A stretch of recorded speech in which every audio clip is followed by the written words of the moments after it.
Сіздің ойыңыздағы семіз адамның бейнесі қандай?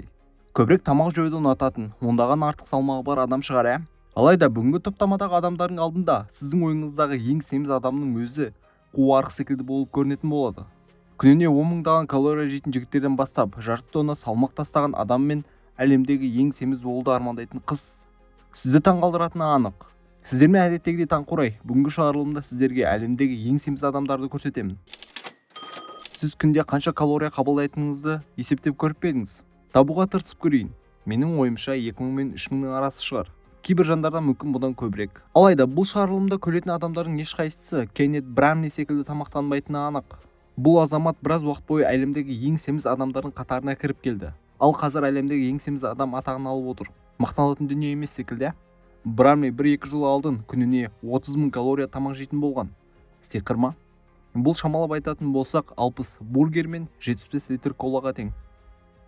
Кеннеттің ең ауыр салмағы 468 килограмм болған. Алайда кейіпкеріміз үнемі мұндай болмаған. Жас кезінде ол спортпен айналысып, еркін қозғала алатын. Бір кезде барлығын тастап, тамақты көп жей бастаған. Кейін мүлде өзін-өзі басқара алмай осындай халге жеткен. Мүлде қозғала алмай 4 жылда үйінен шықпады. Бұлай жата берсе жақын арада өлетіні анық болды. Алайда оны құтқаруды шешті. Брамлиді үйден шығарып ауруханаға апару үшін өрт сөндірушілер тобы қабырғаны тесуге мәжбүр болды. Болмаса есікке сыймайтын.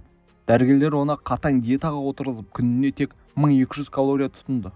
Бір айға жетпей ағасы 76 килограмм салмақ тастады. Бір жағынан ота да жасалды. Біраз салмақ тастағанына қарамастан, Кеннеттің әрі қозғалуы қиын, өміріне қауіп төнеді. 460 килограмм әрине тым көп. Бірақ бұл патология емес. Келесі кейіпкеріміздің оқиғасы мұны дәлелдейді. Сауд Арабиясының тұрғыны Халид ибн Шаари бір кездері өзінің мемлекетінде ғана емес, әлем бойынша ең ауыр адам болды. Бірнеше жыл алдын оның салмағы 610 килограмм еді. Бордақыдағы бұқама.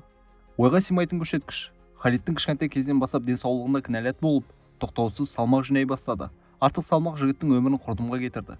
Ол тіпті демала алмайтын, арнайы кислород маска тақты. Жігітті құтқаруға келгендер алдыңғы кейіпкеріміздің оқиғасындай қабырғаны бұзып, арнайы төсек арқылы кранмен түсіріп алды. Жігітті тексерген дәрігерлер Халидте дене салмағының индексі тым көп екенін анықтады. 204 килограмм. Ал қарапайым адамда негізі 25 келеге дейін жететін. Яғни 25 килограмм болу керек. Халидке операция жүргізілді. Дәрігерлер оның қарнындағы артық майды кесіп тастады. Осылайша ол 320 килограмм салмақ тастады. Ал отадан соң 4 жыл өте салмағы тіпті 68 килограмм болды. Бұл фотода көргендеріңіздей, біз көрген алыптан ештеңе қалмаған. Топтамамыздағы кезекті кейіпкер жақын арадан нағыз рекорд қоюшы болды. Бірнеше жылдың Гиннес рекордтар кітабы оны ең семіз адам деп мойындады. 2016 жылы оның салмағы 600 килоға дейін жетті. Барлығы бала кезінен басталды. Кішкентай кезінен ақ Франк 64 келе шығатын салмақ қоса берді. 17 жасында жол апатына орын алды. Апат нәтижесінде ауыр жарақат алып, бір жылдай төсек тартып жатып қалды. Сонда салмағы жарты тоннадан асып кетті. Алайда Хуан мұндай өмірден шаршады. 6 жыл бойы далаға шығып, өзі күн көзін көрмеді. Өз еркімен қозғала алмады. Барлығына шаршаған балақай тәуекел жасап, ота жасауға келісті. Шын мәнінде бірнеше ота жасалды. Дәрігерлер жігіттің асқазанын кішірейтті. Отадан кейін ол 350 килограмм салмақ тастады. Қазір оның салмағы шамамен 260 килограмм, таяқпен жүреді және өз-өзіне қарай алады. Оның айтуынша, өз-өзіне қарап, жерді аяқпен басып жүруден асқан бақыт жоқ. Саманта ақшта кішігірім пәтерде тұратын. Артық салмағы болғандықтан үй ішіндегі жұмыстарды жасау ол үшін бір сынақ еді. Самантаның салмағы 440 килограммға жететіндіктен бұл таңқаларлық жағдай емес. Қыз әрең қозғалатын, денелерінің бәрі әсіресе аяқтарға қақсайтын. Еденге байқаусызда құлап қалса тұра алмайтын. Осыған байланысты стресске ұшырап, одан сайын тамаққа отырып, салмақ қоса берді. Бұл бір шеңбер еді. Барлығы Саманта менің салмағым 600 килограмм атты бағдарламаға келгенде өзгерді. Бұл шоуға Саманта секілді ауыр салмағы бар адамдар қатысатын. Осы жерде қызға қажетті медициналық көмек көрсетіліп, қатаң диетаға отырғызылды. Бұл шоу Самантаны құтқарып қалды десек те болады. Санаулы айлар ішінде Мейсон 45 килограмм салмақ тастады. Шоу соңында шамамен бір 200 килограмм салмағынан айырылды. Қазір ол TikTokта белсенді, сырт келбеті мүлде өзгерген. Келесі кейіпкеріміз Аустралиядағы ең семіз адам атағын алған. Нақтырақ бірнеше жыл осы титулды арқалап жүрді. Андрей Кеннетке қарағанда күніне аз калория тұтынды. Небәрі 12 мың. бірақ ол төсекте мүлде тұрмайтын. Нәтижесінде салмағы 468 килограммға жетті. Мұндай трагедияға әрине бірінші кезекте Насардың өзі айыпты. Алайда анасы баласын кішкентай кезден бастап тамақтандырған, тіпті ол қозғала алмай төсекте таңылғанына қарамастан тамақ беруді жалғастырған. Барлығы топтамадағы басқа кейіпкерлердің тағдырына сәйкес оқшаулану мен стресске ұласты. 2005 жылы жағдай ушыға бастаған кезде дәрігерлер Насарды алып кетуге шешім қабылдады. Ол үшін құтқарушылар шақырылып, классикалық түрде есіктің сыймағаны үшін қабырға бұзылды. Бейшара қабырғалар не көрмеді десеңші. Дәрігерлер науқастың туысқандармен байланысын үзіп тастап, ем-домға кірісті.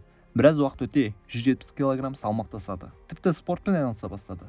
Андре боксты ұнатады. Әрине ол жартып ештеңе жасай алмаса да, біраз уақыт алдын ала тұруға шамасы келмеген адамға қарағанда жақсы қозғалады. Шамасы шығарылымдағы ең қайғылы оқиға осы Майраның басынан кешкені. Ол патологиялық семіздікпен ауырып ұзақ уақыт бойы қозғала алмаған. Тіпті қолында әрең көтеретін. Әрине Майраның салмағы 470 килограмм болғандықтан бұл таңғаларлық жағдай емес. Тіпті кей кездері әлемдегі ең салмағы ауыр әйел атанды. Бұған қоса қайғылы оқиға да орын алды. Жиені басынан ауыр соққы алып ауруханаға түсіп қайтыс болды. Жиенінің өліміне Майра өзін кінәлады. Байқамай басып алдым деп ойлады. Тіпті полицияға да арызданды. Алайда тергеу жұмыстары әйел физикалық тұрғыдан бұлай жасай алмайтынын анықталды. Енді орнынан тұра алмайды емес пе?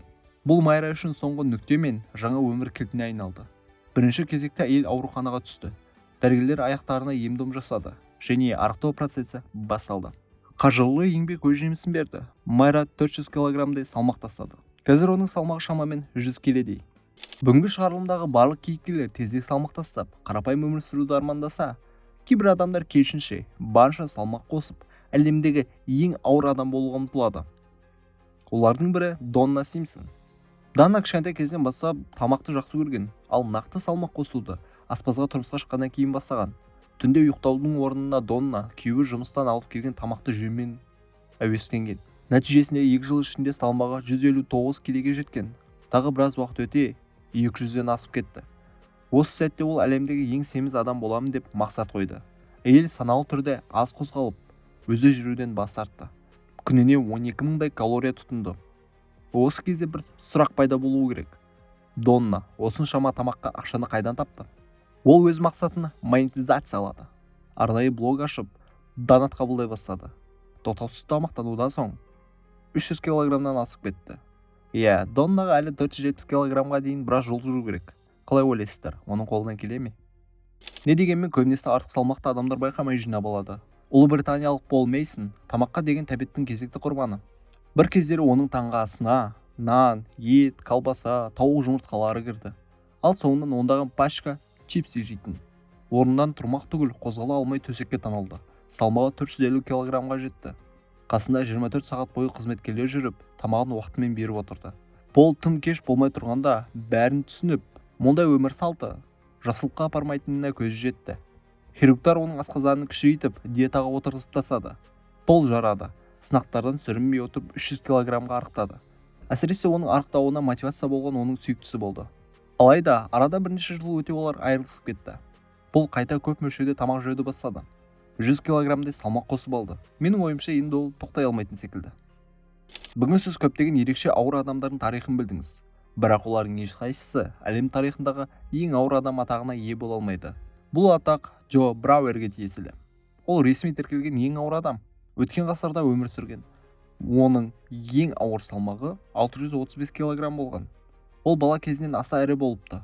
Әйелдер арасындағы рекорд Кэрол Егерге тиесілі. Ресми дерек бойынша оның салмағы 544 килограмм болған. Ал бейресми мәлімет бойынша 727 келе. Оның шамадан тыс салмақ жинауына психологиялық жарақаттар себеп болған. Не де болса, барлығы орташа болғаны жөн секілді.